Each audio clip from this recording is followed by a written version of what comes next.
Mock Madness rolls on. We're continuing our 5 straight days of rookie drafts with a 3-round SUPERFLEX mock. I'll give a quick analysis of each pick of each player, but you can find a more in-depth look in our free rookie guide available right now at yardsperfantasy.com.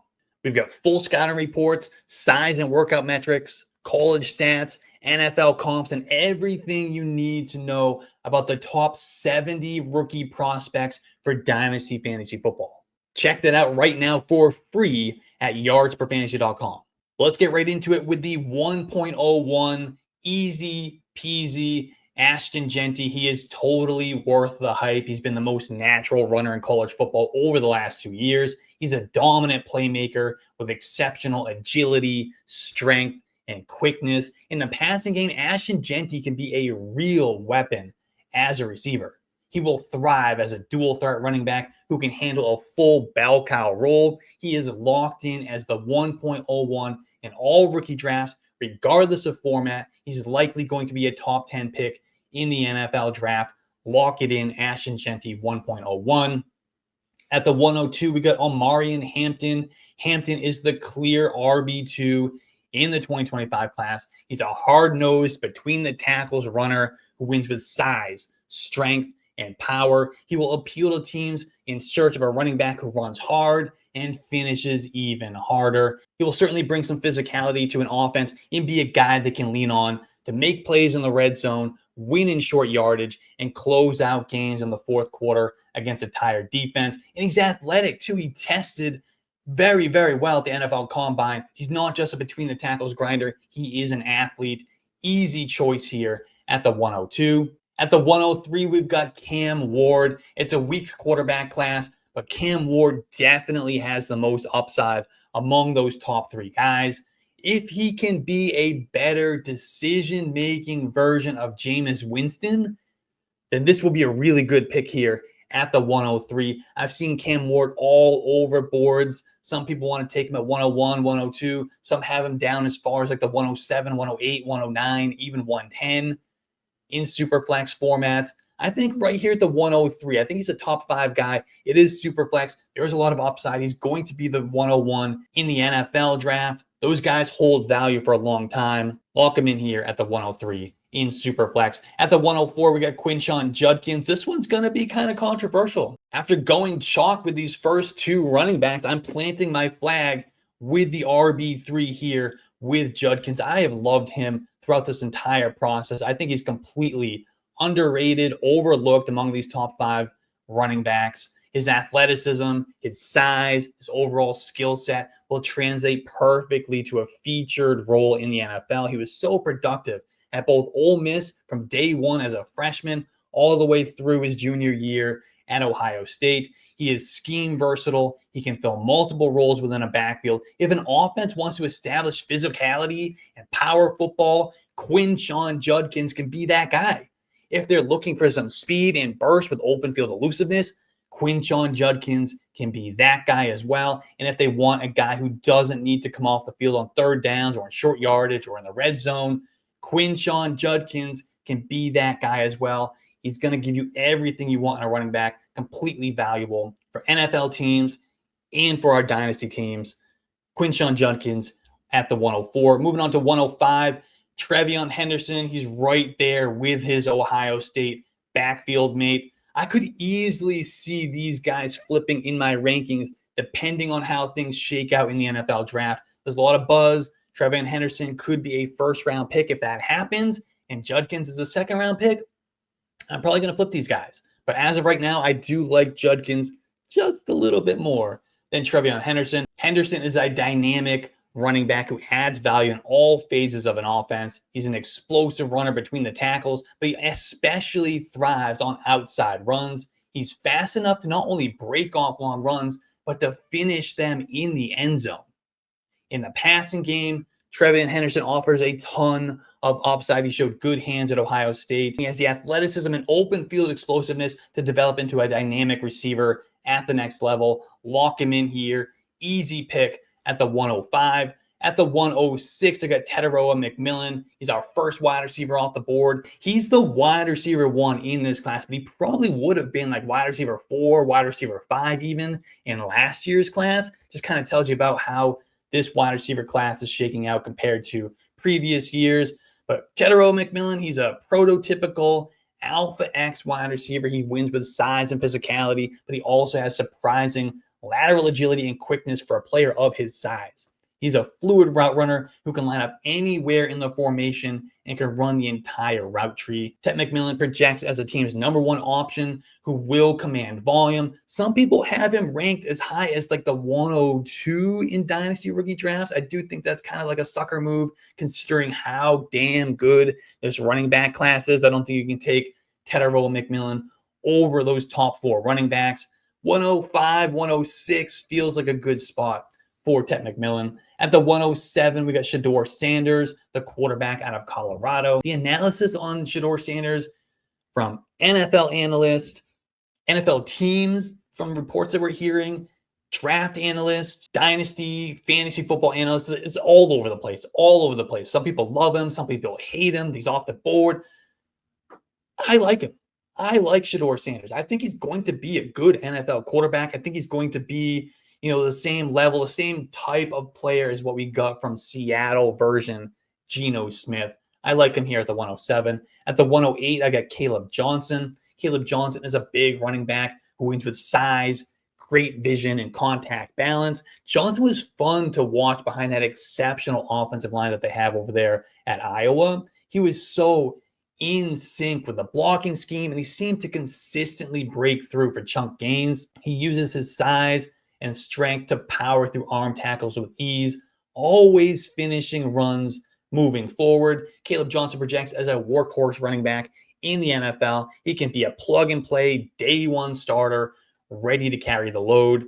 He is absolutely in the top 5 running backs in this class, but I do think he's like a notch below those top 4 guys, and I think we'll see that reflected in his NFL draft capital as well. At the 109, I got Emeka Egbuka. Emeka Egbuka is a physical slot receiver whose game should translate well to a productive role in the NFL. He's a detailed route runner who is smooth getting in and out of his breaks. He creates easy separation with incredible quickness, lateral agility, and change of direction. He's going to be a primary slot guy in the NFL. He's very comfortable in traffic, working the middle of the field. He can run the full route tree from the slot. I think he's going to really thrive in that role. NFL offenses are going to utilize him as like that reliable, chain-moving wide receiver, but he can also make some plays as well. They'll set him up to catch the ball underneath, turn up the field, become that yak monster after the catch. He's my wide receiver 2 in this class. At the 110, I've got Tyler Warren. He's the 2024 Mackey Award winner. He's a big athletic tight end who has the versatility to line up inline, out wide, in the slot. He can move all over the field. He can be that traditional tight end, which we love. He's a matchup nightmare for linebackers, both in terms of route running and athleticism, as well as ball skills and his ability to dominate at the catch point. Tyler Warren's going to live in the short and intermediate areas of the field, but he has the ability to stretch the defense vertically down the seams from time to time as well. Tyler Warren is a quality route runner. He uses every bit of his athletic traits to win in a variety of different ways. He has speed, he has size, he has natural skill. We have seen a number of tight ends come into the NFL and make an immediate impact in recent seasons. I think Tyler Warren has a great chance to continue that trend in 2025. He has all the tools to not only be a weapon for an offense as early as this upcoming season, but he can become one of the better tight ends in football within the next few years. At the 111, I'm going Luther Burden. Luther Burden is a versatile slot receiver who thrives at creating after the catch, but he's not this year's Malachi Corley. A lot of people loved Malachi Corley last year. He was the yak guy, he was the yak monster, self-proclaimed. But Luther Burden can actually run big boy routes. He knows how to create separation. He tracks the ball well. He has natural hands. He's been known to make some pretty spectacular catches down the field and in contested catch situations as well. Coaches are going to design ways to get him the football, including jet sweeps, screens, drag routes, etc. And quarterbacks are going to enjoy his quick separation, reliable hands, and his ability to make the tough grabs. He is not going to be boxed into that yak guy, that gadget guy. He can be a real wide receiver who is also good after the catch. That's why we like Luther Burden. At the 112, rounding out the first round, is Jackson Dart, the quarterback from Ole Miss. He could be, and very likely will be, like a middle or late round, first round quarterback in the NFL draft. He's a fun player. We'll see where he lands and what his year one outlook looks like. But for now, I like Jackson Dart here at the back end of the first round of Superflex formats. Moving on to the second round of the 201 is Travis Hunter. It's so hard to figure out where the appropriate place to draft Travis Hunter is. If he's a full-time wide receiver, he's the wide receiver 1 in the class and a top 5, maybe even a top 3 pick in rookie drafts, even in Superflex. But then there's the very real possibility that he's a full-time corner and becomes just like a gadget guy on offense with no real fantasy value, or he doesn't even play wide receiver at all. But if we look at the teams that are most likely to draft him, the Browns at the 102, the Giants at 3, the Patriots at 4, they're probably all most likely to use him as a wide receiver, right? So right here at the 201 feels like the sweet spot to balance the risk with the upside of Travis Hunter. If he's announced as a wide receiver, if they declare that he's going to play full-time or close to full-time wide receiver in the NFL, watch him skyrocket up drafts in Dynasty. He'll be a top 5 pick, probably top 3 pick, even in Superflex formats.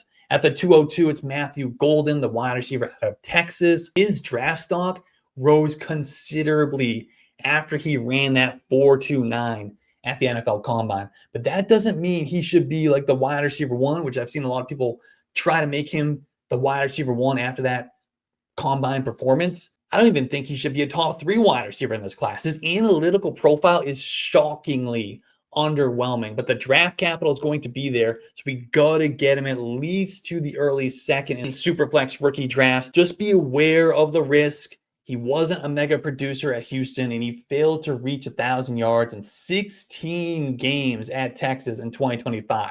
He played a full extra 4 games in the college football playoff, and he still didn't reach 1,000 yards on the season. That's a red flag to me. The speed is cool. The versatility is cool. The production or lack thereof is going to be a big part of his story. That's why I've got him down here at the 202. At the 203, we got Colston Loveland, the tight end out of Michigan. He is the tight end 2 in a really strong tight end class. Colston Loveland is a hyper-athletic receiving option at the tight end position. He has excellent speed, impressive lateral agility, and exceptional hands. He can run the full route tree as a true 3-level threat from the tight end position. Loveland presents his quarterback with a big target, with a massive catch radius. He has the ball skills of a wide receiver when he's working down the field. He will be a top receiving option in his offense, and he's going to command targets from inline, from the slot, even lined up along the boundary. He's going to be a versatile tight end. He's going to be a playmaker, target commander.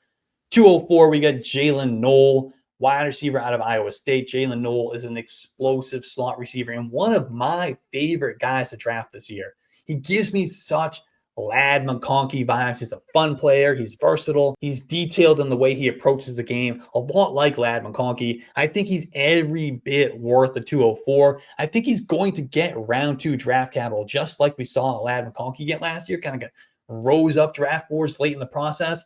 I think that's happening here with Jalen Knoll. I think that will warrant this high of a draft pick in Dynasty. At the 205, I got Alec Iamaner, wide receiver out of Stanford. He's a big, strong, powerful wide receiver who wins with strength and aggression. NFL teams will appreciate his physical nature and his sense of urgency throughout the play, both as a receiver and as a blocker in the run game. He will wear out defenses with his play style and competitiveness. He is flying under the radar right now, but he should be a second-round pick and is a solid selection here at the 205. At 206, going right back to Iowa State wide receiver, Jaden Higgins. Jaden Higgins is a big wide receiver standing at 6'4", 214 pounds. He's a smooth route runner who utilizes his size and physicality to his advantage. He projects as a versatile wide receiver who can line up out wide as well as operate in a big slot role in the NFL. He will bring a big bodied presence to an offense in need of some physicality at the receiver position. He may not be the true X that his body type suggests, but Jaden Higgins can become a high volume target and a consistent presence in the intermediate area of the field. At the 207, we got Trey Harris, wide receiver out of Ole Miss. Trey Harris is a big perimeter wide receiver with the size speed combination to be a vertical playmaker. I've comped him to Devontae Parker. He dominates down the field like Devontae Parker used to, creating consistent separation on vertical patterns while tracking the ball well and attacking it in the air. But at the same time, his route tree was pretty limited at Ole Miss. He wasn't asked to do much outside of goes, slants, hitches. While he was effective in doing so, he will need to grow a few more branches on his route tree if he's going to be a well-rounded wide receiver at the NFL level. With some development, Trey Harris can become a starting X receiver as a team's number 2 option in the passing game. At the 208, we got another quarterback out of Alabama is Jalen Milroe. Jalen Milroe is the boom bust quarterback of this draft. He has an incredibly high ceiling outcome with a huge arm and elite athleticism for the position. He was a 2-year starter at Alabama, rushing for over 500 yards in both years. He actually led the team in rushing yards in 2024. He has speed for days. He's going to be able to outrun even some of the fastest defenders in the NFL. The downside is he struggles with accuracy and decision-making. His footwork and timing are a mess. He will need to be coached pretty hard in the NFL. With that said, though, the upside is undeniable. Some NFL coaching staff is going to be intrigued just enough by the physical traits to take a chance on Jalen Milroe and try to polish up his game. If they're successful enough to make him a starting caliber quarterback, Jalen Milroe will be one of the best quarterbacks in fantasy football thanks to his rushing skills. At the 209, I'm going Bashal Tutin, the running back out of Virginia Tech. Bashal Tutin has quickly become one of my favorite running backs in this class. He's a big play running back with the requisite size to be a workhorse in the NFL, plus the speed and explosion to rip off long runs. He's going to be a great fit for a team looking to add an explosive athlete to its backfield. At the 210, I'm going Cam Skattebo, running back out of Arizona State. Everyone's all worried about Cam Skattebo's 40 time, but he doesn't need to be fast to be explosive or effective. He dominates between the tackles. He's efficient. He's effective in the receiving game. Our prospect model at yardsperfantasy.com loves Cam Skattebo. I'm definitely on team Cam Skattebo. Drafting him here at the 210 feels really good. At the 211, RJ Harvey, running back out of UCF. I'm not quite as high on RJ Harvey as some other people are, but the draft capital should be there. I'm hammering running backs at this point in a rookie draft. He's the next one up. He grinds out hard yards between the tackles. He also has a knack for breaking off long runs. He's got a wide range of outcomes. 211 feels like the perfect spot for RJ Harvey. At the 212, we got Brashard Smith, running back out of SMU. I am well above consensus on Brashard Smith. I love this guy. He played just one season of running back in college after spending his first 3 as a wide receiver, as a backup wide receiver at that. He looked like a natural out of the backfield, utilizing his impressive combination of speed, acceleration, and quickness to become a consistent playmaker. And naturally, as a former wide receiver, Brashard Smith possesses above average receiving skills for the running back position. He'll be a nightmare for defenses to match up against in the passing game, while also providing explosive play upside as a runner. But one quick thing before we move to the 3rd round, I know you guys are anxious to start drafting these rookies for real. But what if I told you you don't have to wait until your league's rookie draft to do so? You can actually draft rookies right now on Fast Draft in their rookies only tournament. Draft your favorite rookies against real people for real money right now. And when you sign up, use promo code YARDSPER and they're going to give you a first deposit match up to $50. That's promo code YARDSPER on Fast Draft. Get ahead of the game. Start drafting these rookies today. But now we're going to go rapid fire mode through the third round, starting with the 301. I got Dylan Sampson, running back out of Tennessee. He's a fast, explosive runner. I've comped him to Raheem Mostert. He's kind of flying under the radar right now. Landing spot's going to be key for him, but I like him here at the 301. At 302, we got Devin Neal, running back out of Kansas. Neal is another one kind of flying under the radar. The hype on him faded quite a bit after his mediocre 40 time at the NFL Combine, but he's a solid all-around running back. I've comped him to Miles Sanders. At the 303, we're just hammering running backs here in the third round. DJ Giddens at the 303, running back out of Kansas State. This is the way you need to approach these late rounds of rookie drafts. Just pound, pound, pound running back. I got James Cook as an NFL comp for DJ Giddens. I like him here at the 303. At 304, to Ollie Gordon. Is he Ramondre Stevenson? Is he Braylon Allen? Somewhere in between. I don't know, but he's on that spectrum. I like him at 304. At the 305 is Jalen Royals, wide receiver out of Utah State. Severely underrated wide receiver prospect. Could be a second-round pick in the NFL draft, which would make him kind of a steal here at 305. At 306 is Damian Martinez. He's a big between-the-tackles grinder. Should get round 3 draft capital in the NFL draft. At 307, Mason Taylor, the tight end out of LSU. I was really impressed with Mason Taylor when I did my work on him. He might be the most complete tight end in this class outside of Tyler Warren. At the 308, it's Elijah Arroyo, tight end out of Miami. He's my tight end 4 in this class. At 309, I'm going Jarquez Hunter, solid between the tackles grinder. Some draft analysts love this guy. I'm not quite that level with Jarquez Hunter. I do like him though. 309 feels pretty good spot for him. At the 310 is Terrence Ferguson, tight end out of Oregon. He's an incredible athlete at the tight end position. Crushed the combine. And that's what we're looking for from these tight ends, especially these late round guys. We want these tight ends. If you look at the tight ends who have success, who break out in the NFL, most of these guys are high-end athletes. And that's what we're getting from Terrence Ferguson. At the 311 is Torrey Horton. If I have to throw a dart at a wide receiver here in the late third round of a dynasty rookie draft, it's going to be Torrey Horton. He scores well in our prospect model, checks a ton of those analytics-based boxes that we look at. I talked about him more in depth in my rookie sleepers video from last week. Go check that out if you want to learn more about why I love Torrey Horton. And then wrapping it up at the 312, Woody Marks. He's slow, DeAndre Swift. Good running back, though. But let me know in the comments, what do you think of these rookie picks? Who went too high? Who am I too low on? Who should have been picked but wasn't?